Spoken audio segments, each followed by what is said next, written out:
అంటే సో అంతమంది అమ్మాయిలో నీకు దమ్ము శ్రీజ ఎందుకు నచ్చింది? అంటే ఆమె మా గ్రూప్లో బాగా మాట్లాడిందన్న, మంచిగా బాగా మాట్లాడింది. మేము తినేటప్పుడు కూడా వీఆర్ హ్యావింగ్ లంచ్ చేసేటప్పుడు మాట్లాడుకున్నాం, గ్రూప్లో కూడా మాట్లాడుకున్నాం చాలాసార్లు. ఇంకా తనతో తొలి చూపులోనే ఏదో ఫస్ట్ క్రష్ అవన్నీ కాదు కానీ నిజం చెప్తున్నా, టు బి హానెస్ట్. తను ఫస్ట్ రోజు యు ఆర్ సో బ్యూటిఫుల్ అని చెప్పిన, తర్వాత మెల్ల కన్వర్జేషన్స్ జరిగినాయి. ఇంకా బాగా అనిపించింది అన్న, ఆమె నా మనసుకు దగ్గర అయింది. నేను ఆమె మనసుకు దగ్గర కాదు కానీ ఆమె సరదాగా తీసుకుంది అన్నట్టు.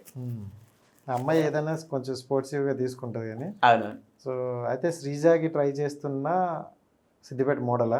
అవునన్న. ట్యాగ్ పెట్టుకోవచ్చా? పెట్టుకోవచ్చు అన్న తమ్ముడు. Okay, right. ఓకే, అంటే ఫ్యామిలీ బ్యాక్గ్రౌండ్కి వస్తే అక్క చెల్లి ఇద్దరు మ్యారేజ్, బావగారు జాబ్ చేస్తుంటారా? Private job. అంటే మీరు చూసుకుంటే సివిల్కి ట్రై చేశారు. అవునన్న. సో సివిల్ ట్రై చేసిన వాళ్ళకి ఏంటంటే ఒక డెడికేషన్, ప్యాషన్, కమిట్మెంట్ ఉంటుంది.